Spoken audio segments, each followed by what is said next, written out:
Hi everyone, I'm really excited to be here, even if it is virtually and through a recording. My name's Josie Gilday and I'm currently the Global Medical Advisor for Save the Children International. And today I'd like to tell you a little bit about how I got here and about some of the wonderful opportunities I've been lucky enough to have. So where I want to start is actually where you are right now. I took the DTN in 2007 and it was this course that kind of gave me that final push and inspiration to go after the dream. And the dream was humanitarian nursing. But while I was doing the DTN, I was working at Chelsea and Westminster Hospital. I'd specialised in HIV and I'd just got 2 years post-grad nursing experience under my belt. And I was still a little bit unsure of myself. How would I react in a resource limited setting? And kind of, did I have it in me to make the decisions I'd need to make, which are so different to the decisions you'd make on the ward? So my first kind of step after finishing the DTM was like to try and find a stepping stone. And for me, that stepping stone was Trek Force. So I decided to do an expedition and be an expedition medic. And it was absolutely incredible to go away with Trek Force. Although they don't exist anymore, there were other organisations like Rally. I needed 2 years nursing experience. I needed the DTN and a sense of adventure. To build on this, as I hadn't had much experience in ED, I decided to do a minor injuries and minor illness course. It wasn't a paid position and I had to cover my travel expenses, but the experience was priceless. Myself and the expedition leader took 15 gap year students into the Belize jungle for 3 months. I had several injuries and a couple of medevacs, but I learned how to think in a resource limiting setting and that I could trust myself and the decisions that I was making and that I could live in the jungle. It was just, yeah, absolutely wonderful. Now, when I finished with Trek Force, I came home, but actually life kind of got in the way and I ended up following a boy to Belgium. And it was here that I was a bit like, this isn't my dream, this isn't where I want to go. But I'm a firm believer in wherever you go, you'll gain skills that will take you where you need to be, because that's subconsciously or consciously what you're thinking about. And so you'll always be gaining those skills. So I moved to Belgium.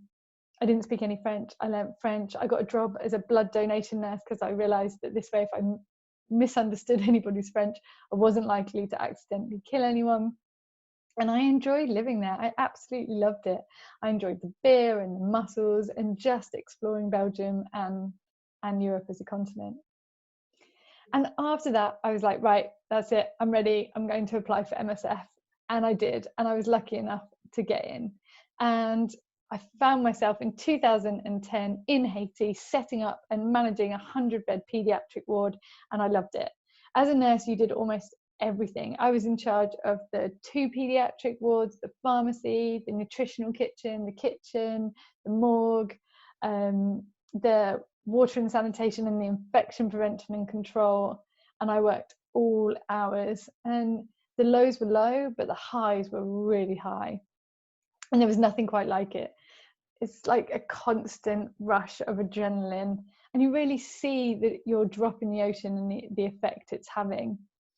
And you meet people and get immersed in cultures that few people will ever even be able to see.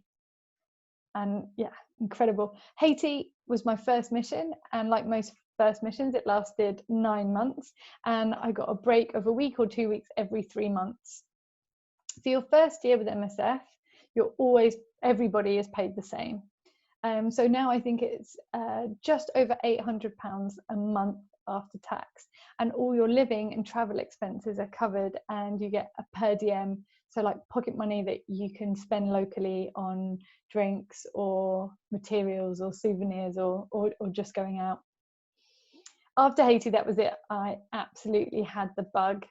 And Haiti had been quite urban, so I decided I really wanted to go somewhere more rural. And so after that, I spent time and had missions in the Ivory Coast. I spent over 2 years on and off in South Sudan, Ethiopia, Myanmar, and DRC.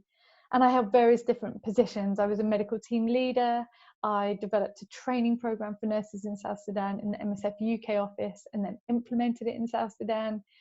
And I also got involved in medical supply with the setting up and running of pharmacies and tracking medication from the warehouse to the patient, and then the consumption data back to ensure that we always had the right supplies that we needed.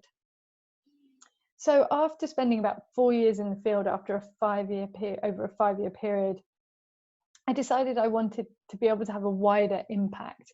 I could see the impact I was having on a mission in a specific project for a 9-month period, but I couldn't see it happening anywhere else. And I really wanted to start having an impact that was kind of across projects, across missions, and more continuous. And so this is when I decided to come back to LSHTM and do a master's in public health in developing countries, which actually, even after my MSF missions, was one of the hardest things I've ever had to do.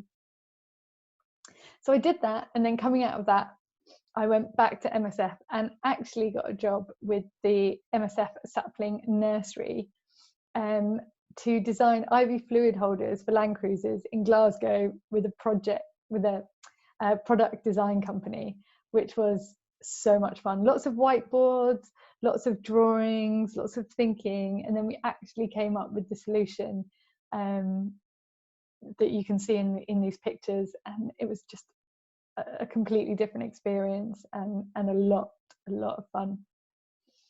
So after this, as this was only like a short project of 3 weeks, I was lucky enough to become the health advisor for Western Central Africa for the British Red Cross.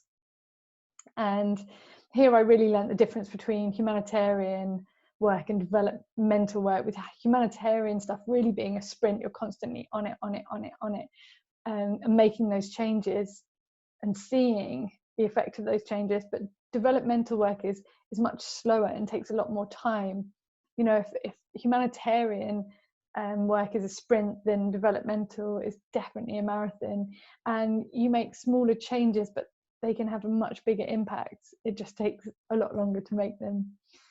And kind of while I was working at this job, it was based in London, and I was just traveling occasionally. I also learned that there was kind of more to life than working and the humanitarian and aid sector.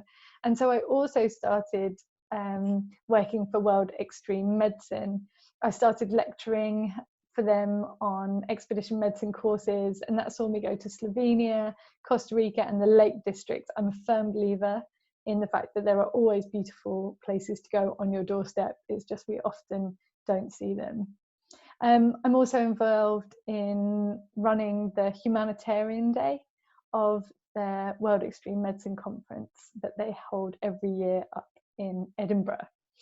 And I also started to get a bit of a life, and I realised how wonderful it was to kind of be in one place for a bit. I started climbing and dancing and just remembering how much fun it is to be able to say yes to everyone's weddings and birthdays and family events. So it was wonderful.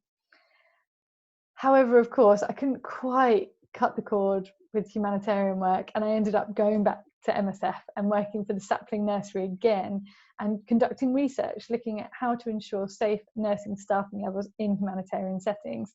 And we developed an app for nurses to log every task they conducted. And actually, we did this in Bangladesh, in Cox's Bazar, and the nurses logged over 6,000 tasks, accounting for 76% of their time. It was incredible. And actually writing up that research and the abstract was accepted by the International Council of Nursing Congress to be presented. And so I went to Singapore to the Congress and presented our abstract, which was a really wonderful experience to be surrounded by such inspirational nurses, and so many of them.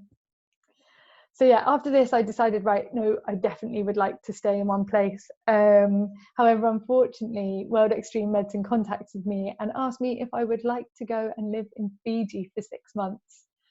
And this was completely different. They said to me, right, we need a nurse to go to Fiji, live for 6 months, and be a nurse for a TV production company filming the TV show Survivor.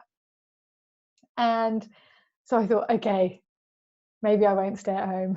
Maybe just one more mission, one more jolly.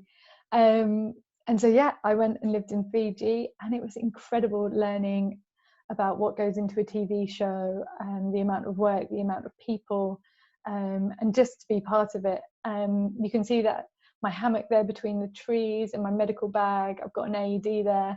That was my office, and you can see the beach. Those were the views, and it was great. All travel, all living costs paid, and it was a paid job, and a really nicely paid job. So after that, I took some time out. I decided I'd go traveling, came home, decided this time I would finally stay at home, and have just started in the last 2 months my job with SAVE as the global medical advisor, which so far so good. I mean, COVID has made it pretty hectic, but I'm absolutely loving it. So I hope these kind of slides inspire you. There's so many experiences and adventures waiting for you. I would just tell you, you'll never feel 100% ready. So just take the leap, and let all of those adventures start. Thank you very much.